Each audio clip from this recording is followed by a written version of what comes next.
안녕하세요. 제 이름은 레온 포컬트로 프랑스의 물리학자입니다. 저는 허원 교수님이 설명하실 와류손에 대해서 발견을 했습니다. 와류손은 자성체를 관통하는 자개의 변화에 대해서 그 주위를 회전하는 전류들이 발생한다는 사실이죠. 허원 교수님의 강의를 잘 들어보시기 바랍니다. 자성체의 주목할 만한 성질 중에 하나로 히스테리시스 손실 외에 와전류 손실이라는 것을 생각할 수 있습니다. 와전류 손실이라는 것은 발생을 하면은 그 주위로 자석이 발생한다는 것은 알고 있죠. 근데 또 그 자개에 의해서 또가 맴도는 전류가 또 발생을 합니다.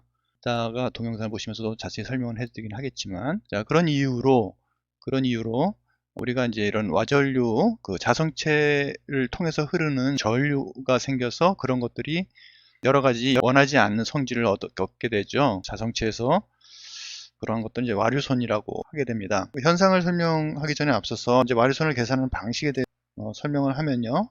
히스테리시스 손실에서와 유사한 그런 수식을 우리가 볼 수 있는데요. 이것도 마찬가지로 교류와 관계된 부분이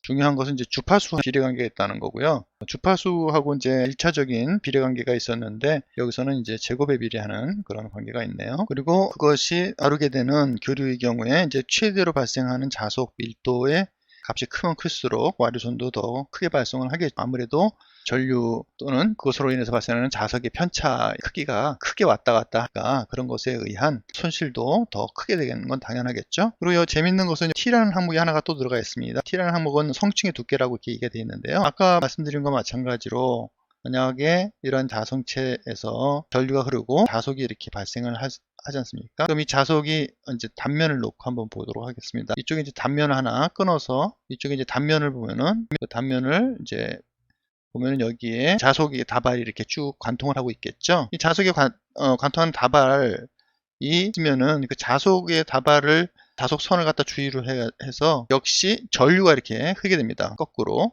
전류가 자석을 발생하지만 이 전류가 또 전류를 발생하게 되는 거죠. 이런 것들이 이제 계속 지속되는 그런 성질. 결과적으로는 이 자성체의 를 갖다가 이 표면, 내부 면을 갖다가 관통해서 흐르는 그런 전류가 발생하게 됩니다. 이런 전류의 흐름은 열을 발생하게 되고요. 그런 열은 또 에너지 손실로 연결이 되겠죠. 이런 것들을 없애기 위해서 이제 어떤 방법을 쓰냐 하면은 이 자성체의 경우에 중간중간 이렇게 편이라고 그러죠. 철편으로 이렇게 잘라줍니다. 철편을 잘라주고 이 중간중간을 절연을 시키는 절연 물질 같은 걸 넣어줘서 일단 이제 성층이라고 그래요. 보면 이제 층층이 싸주고 중간을 절연을 시켜 놓으면은 전류가 이렇게 맴돌이 전류가 이렇게 생기지 못해서 전류가 흐르지 않게 되겠죠. 그런 식으로 해서 층을 만들 때 층의 두께를 갖다가 T라고 이렇게 하는 것이죠. 이 T 값이 얇으면 얇을수록 맴돌이 전류가 생길 확률이 적어지겠죠. 맴돌이 전류가 구성되는 회로가 생길 수 있는 공간이 없기 때문에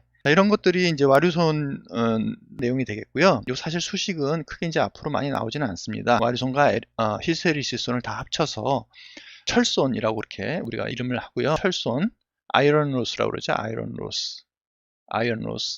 그래서 철이라는 것은 우리가 보통 이게 강자성체 또는 연자성체에 있는 그런 내용들을 가지고 하는 얘기가 되고요. 손실 중에서 철손과 동손 이제 앞으로 많이 나오게 되는데 주철손 얘기를 들으면은 그 안에 히스테리시스손과 와류손이 포함되어 있는 내용이다. 그리고 이제 그런 내용들은 전체적인 값이 상수로 주어지는 것이 일반적입니다. 또 내용에 대한 어떤 설명들을 좀 같이 보기로 할까요? 그런 그 와류 살펴보도록 하겠습니다. 지금 와류손이 나타나는 현상에 대해서 설명을 하고 있는 동영상이 되겠습니다. 도체인데도 이렇게 잡는 힘이 있게 되는 거죠. 그렇다고 이게 자석이라서 이 동그란 자석을 잡아당기는 건 아니고요. 또 하나 재미있는 성질은 도체, 구리관이라고 생각하시면 됩니다. 구리관, 구멍에 뚫린 구리관에다가 자성체가 아니죠. 동이죠, 동. 구리관에다가 자석을 넣습니다. 이건 강자성체죠. 자화가 된 강자성체를 넣으면은 이것이 들어가가지고 쭉 내려가서 떨어지는데 시간이 걸려요. 이건 자석과 자석이 붙는 성질은 아니죠. 하나는 자석이 아니라 도체니까요. 그리고 이것도 마찬가지입니다. 도체 사이에다가 자석을 저렇게 집어넣으면 이렇게 떠 있는 상태로 쭉 어떤 저항을 갖다 느끼면서 떨어지는 것들을 확인할 수가 있죠. 자, 이거는 밑에는 이제 그렇죠? 밑에는 마찬가지로 이제 도체가 되겠고요. 위쪽에 이제 자석을 갖다 왔다 갔다 하게 되면 뭔가 지금 자석끼리 서로 붙는 성질은 분명히 아니에요. 왔다 갔다 할 때는 서로 뭔가 이제 이상하게 둘 간의 관계가 있다는 거죠. 이렇게 아까 설명한 자석이 변화함에 따라 가지고 이 밑에 있는 그 전도 도전이 되는 판에 와류가 생기고 그 와류에 의해서 발생한 와류 전류에 의해서 발생한 자석이 위에 있는 자석하고 순간적으로 이제 발생하는 여러 가지 현상을 나타내는 겁니다. 지금 보면은 그쵸, 무슨 슬로우 비디오 하듯이 속도가 줄어요. 지금 보이지 않더라도 밑에 있는 도체 안에 보이지 않는 자석이 변하는 순간에 보이지 않는 전류들이 막 이제 순한 전류들이 흐르는 거죠. 전류들이 만들어내는 순간적인 자석들이 위에 자석하고 상관관계를 일으켜 가지고 이런 마치 저항과 같은 그런 효과를 나타내기도 하는 거죠.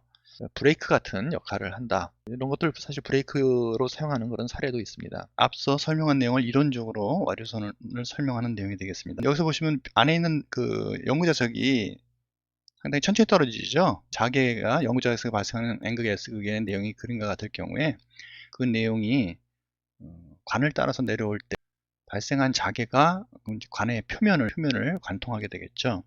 관의 표면을 관통하는 단계에서 자석이 관통하는 금속 표면, 금속 관의 표피에 이렇게 회전하는 그런 전류가 생깁니다. 그렇죠? 파란색으로 표시된 것이 이제 회전하는 전류가 되겠죠. 그런 회전하는 전류를 주위로 또 다시 어떻습니까? 전류 주위에는 또 자개가 또 생겨나겠죠. 이런 변화들이 연속적으로 발생하게 되는 거죠. 순간순간으로 발생한 변화를 저지하려는 쪽으로 그런 내용들이 발생을 하죠. 그래서 저항, 즉 브레이크 같은 역할을 한다는 걸 확인하실 수가 있습니다. 그래서 여기서 보시게 되면은 이제 자석이 있는 경우에 도체 내용이 이렇게 도체 내용이 있게 되면은 그 내용이 상당히 늦게 되는데요. 아까 보여드린 것처럼 철편 이렇게 성층을 하게 됩니다. 그렇죠? 그 안에 이제 도체 내용을 갖다 집어넣고 도체가 움직이는 걸 보시면은 지금 자석을 갖다가 세게 올려서 자장 안에서 이렇게 바뀌어도 와류가 발생하지 않기 때문에 그런 저항하는 브레이크가 같은 역할을 하지 않는 걸 확인하실 수가 있습니다. 그래서 이러한 성층을 하는 개념은 자성체나 도전체나 상당히 이제 앞으로 전기기기를 하실 때 많이 보게 되는 그런 개념이 됩니다.